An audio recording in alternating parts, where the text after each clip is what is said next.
The night Sasha Hale's blood touched moonlit stone, the most feared wolf in the pack looked at her like fate had handed him something worth killing for. And in that instant, she realized the greatest danger in Lockwood House was never the pack itself. It was the deadly, dangerous moment Cane Lockwood chose her. The Lockwood estate did not feel like a home. It felt like a place that knew how to swallow people whole.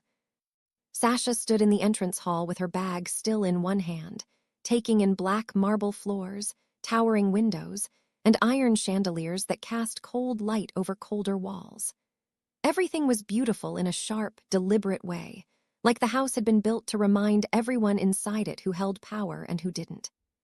Her mother smiled nervously beside her, already praising the size of the place, already thanking Victor Lockwood for his hospitality, already trying too hard to believe she had made the right choice. Then the air shifted.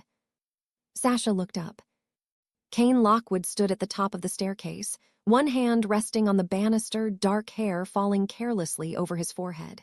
He was devastatingly handsome in a way that felt unfair, but there was nothing warm about him.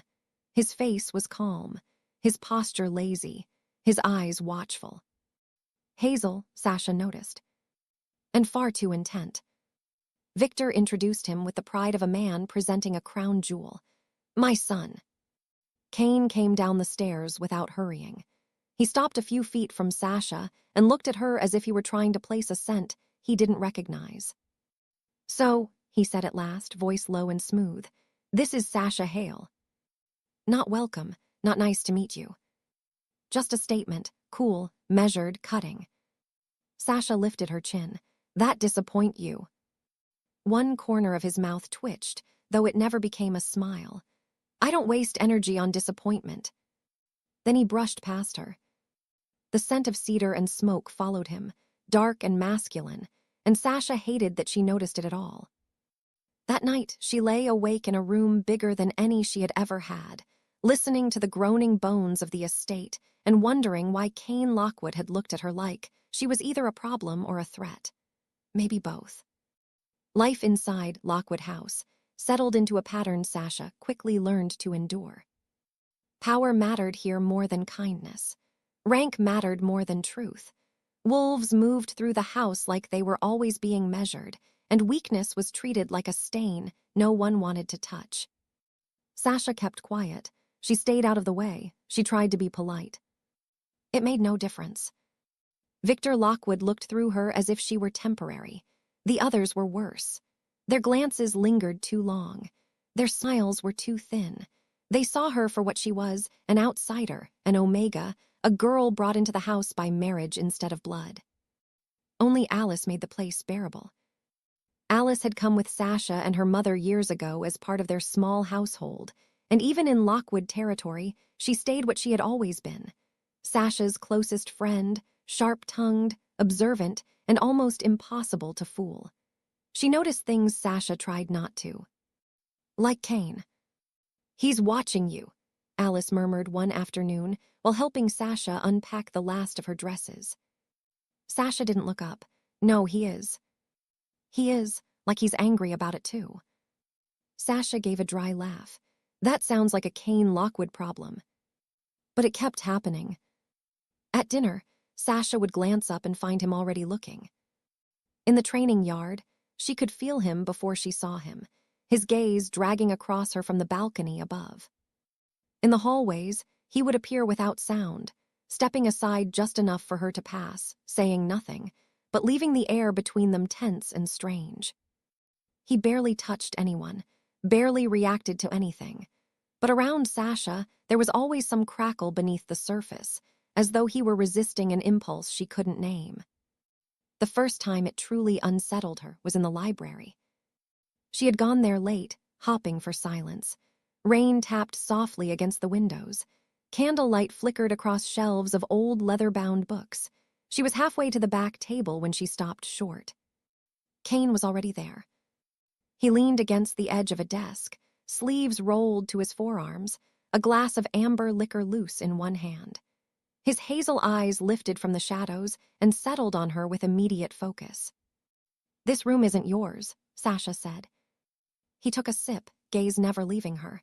Didn't know I needed permission. She should have turned around. Instead, she stepped farther in. You're impossible. And you're nervous. I'm not nervous. That almost smile returned. Then why is your pulse racing? Sasha froze. For one terrible second, neither of them moved. Then Cane straightened, set down the glass, and walked past her without another word. The scent of smoke and pine trailed after him. Sasha stood very still long after he was gone, furious with herself for noticing the heat he left behind. The full moon gathering changed everything. The pack came together in a sacred clearing beyond the estate, where ancient stones ringed a silver fire pit and the moon hung so large overhead it seemed almost close enough to touch. Wolves moved in quiet clusters. Ritual words passed from elder to heir. The air carried smoke, pine, and something older, something wild. Sasha had no real place there. She knew it from the way people looked at her. Still, she stayed close to her mother and kept her expression blank. Cane stood across the clearing beside his beta, Roman, looking bored and untouchable as ever. Then Sasha reached to steady a carved stone bowl. The edge sliced her palm. It was a tiny cut, barely anything. A single line of blood welled bright against her skin. But when the scent hit the moonlit air, Cane went still. Not distracted. Not startled. Still in the way of something struck dead center. His head turned. Across the fire, his eyes locked onto Sasha. The change in his face was instant and terrifying. The cold ease vanished. In its place came something raw, disbelieving, almost violent in its intensity. Roman said something to him, but Cane didn't answer. He was already moving. He crossed the clearing fast enough to make people step back. Sasha, he said, and her name sounded rough, dragged out of him. She pressed her hand against her dress. It's nothing. His gaze dropped to the blood and darkened. No.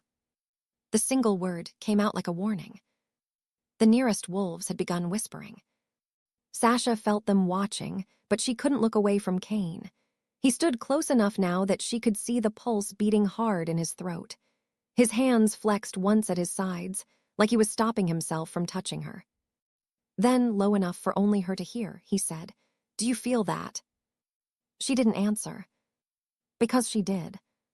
A pull, sudden and deep, as if something invisible had reached into her chest and wound itself tight. Cane's jaw clenched. His eyes burned, not with anger this time, but with something worse. Recognition. Around them, the whispers sharpened into one word. Mate. Sasha's blood ran cold. Cane looked at her like the word had become a sentence he couldn't escape. Then Victor Lockwood's voice cut through the clearing like a blade. Enough. The moment shattered, but not the truth of it. After that night, Cane stopped pretending distance would save either of them. He was everywhere. In the corridor outside her room, leaning against the wall as if he had every right to be there. At the edge of the gardens, when she walked alone. Waiting in the West Hall after dinner, as though he knew her footsteps by heart. He never explained the bond properly, never softened it, never made it easy. "You need to stay near the house," he told her one evening, falling into step beside her on a moonlit path. Sasha laughed under her breath. "Why?" "Because I said so." She stopped walking. "That isn't an answer." His gaze swept over the dark grounds, then returned to her face. "There are wolves here I don't trust." "Then maybe you should start with yourself." Something flickered in his eyes. He stepped closer. "You think I'm the danger?" "Aren't you?" For a second, he said nothing. The night breeze stirred the leaves overhead. Somewhere in the trees, a wolf called once into the dark. Then Cane said quietly, "Not to you." The answer should have comforted her. It didn't. Because his restraint didn't feel gentle. It felt strained, like he was holding something back with both hands. And worse than his possessiveness was Sasha's own betrayal. She could feel him sometimes through the bond, his jealousy, his hunger, the loneliness he kept buried under arrogance and command. It made her understand too much. It made him harder to hate. That was when Serafina returned. She arrived in red silk and a cold smile, beautiful enough to turn heads and sharp enough to draw blood without lifting a hand. Everyone in the estate knew who she was. Cane's former lover, the daughter of a rival alpha, a woman who had clearly expected to become something permanent in his life. The first time she saw Sasha beside him, her smile thinned. "So this is the girl," Serafina said. Sasha met her gaze, disappointed. Serafina's eyes glittered. No, curious. But there was nothing curious in the way she watched them. Only rage. By the end of the week, whispers had become rumors, and rumors had turned vicious. Sasha was seducing the alpha heir. Sasha had trapped him. Sasha was a disgrace, an Omega curse, a stain on the Lockwood name. Victor did nothing to stop it. When he finally confronted Cane, it was not because he cared about Sasha. It was because he cared what the pack would say if his heir was bound to an outsider living under his own roof. "She is beneath this family," Victor said in the great hall. Sasha heard every word from the doorway. Cane stood rigid near the fireplace, silent, dangerous.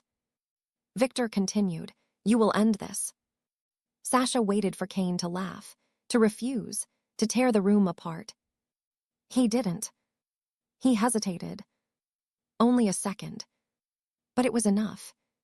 It was enough for Sasha to understand that no matter what Cane felt, no matter how fiercely he watched her or wanted her, some part of him still bowed to the world that had made him. That was the first fracture. The second came with the truth. It was Alice who found the clue, hidden in letters among Mari's things and old names whispered by servants too frightened to say more. With Roman's help, Sasha slipped beyond pack borders to meet a seer in the ruins of a lunar temple. The old woman took one look at her and bowed her head. "Moonblood," she said. Sasha went still. The seer told her of an ancient line tied to the moon goddess herself, rare omegas born not to submit, but to wield sacred lunar power. The mate bond had not created Sasha's worth. It had only awakened it. By the time Sasha returned, Victor had learned enough to be afraid. Serafina made sure of the rest. She accused Sasha of conspiring against the pack, of using hidden power to influence Cane, of planning to challenge the Lockwoods from inside their own walls. It was a lie. Victor used it anyway. Guards appeared outside Sasha's room. Orders were given. Her freedom narrowed by the hour. In the great hall, beneath the eyes of wolves who already judged her guilty, Victor announced that Sasha would be confined until her power could be controlled. Sasha looked at Cane. He looked back. Everything in his face said fury. Everything in his stillness said not yet. And that was the moment she stopped waiting for him. That night, with Alice's help, Sasha escaped. By dawn, she was gone. The bond nearly destroyed Cane. The house felt wrong without her. Empty, hostile. He turned savage in her absence, rejecting Serafina so completely that even the servants stopped breathing when she crossed his path. He fought Victor openly. He stopped pretending obedience. He stopped pretending anything. But none of it brought Sasha back. Months passed. Then, when the pack had begun to fracture under Victor's cruelty and rival wolves circled their borders, the gates of Lockwood House opened under a full moon. And Sasha returned. Not quiet, not frightened, not broken. She walked into the courtyard in silver and white, moonlight catching in her hair, power moving around her like a living thing. The wolves nearest the entrance stepped aside without knowing why. Even Victor fell silent. Cane came down the front steps and stopped several feet from her. For the first time since she had met him, he looked uncertain. Not weak. Not lesser. Just stripped of every shield that had once made him untouchable. "I failed you," he said. The courtyard went still. Sasha's face revealed nothing. Cane lowered himself to one knee. Gasps sounded around them. He lifted his eyes to hers and said, "I had one moment to choose you, and I didn't. I will regret it for the rest of my life. But if there is any mercy in you, give me the chance to choose you now." Victor barked his name in outrage. Cane didn't even look at him. That was answer enough. What followed came like a storm breaking. Alice spoke the truth aloud. Roman exposed Seraphina's lies. The pack turned as hidden dealings and betrayals came to light one by one. And when Victor tried to seize control by force, Sasha raised her hand. Silver light exploded through the courtyard. Moonfire wrapped around stone and shadow. Wolves staggered back. Victor dropped to his knees beneath a power older than rank, older than Alpha Law, older than the house itself. No one called her weak again. When it was over, dawn stood pale at the edges of the sky. The pack had changed. And so had Cane. Later, beneath the pines beyond the estate, he found Sasha alone. He didn't touch her. Didn't command, didn't claim. "I loved you badly," he said. Sasha looked at him then, at the man who had once treated fate like ownership, and now stood before her with nothing but truth. "Yes," she said softly. His throat moved, "but I love you still." The wind shifted through the trees. Far off, the first birds had begun to sing. Sasha stepped closer, close enough to see the hope he was trying not to show. "You don't own me, Cane." He bowed his head once. "I know." The words hung there between them. And after a long silence, Sasha reached up and touched his face. This time, when he leaned into her hand, it was not with hunger. It was with surrender. Above them, the moon faded slowly into morning. And for the first time, fate did not feel like a chain. It felt like a choice. A dangerous one, a forbidden one, a hard-won one. But when Sasha Hale finally chose Cane Lockwood back, she did it with open eyes. And somehow, that made it more powerful than destiny ever could. Under the dying moon, the pack saw what fear had never understood, that the most dangerous bond in the world was never possession. It was love freely given. Would you have forgiven Cane after everything he did?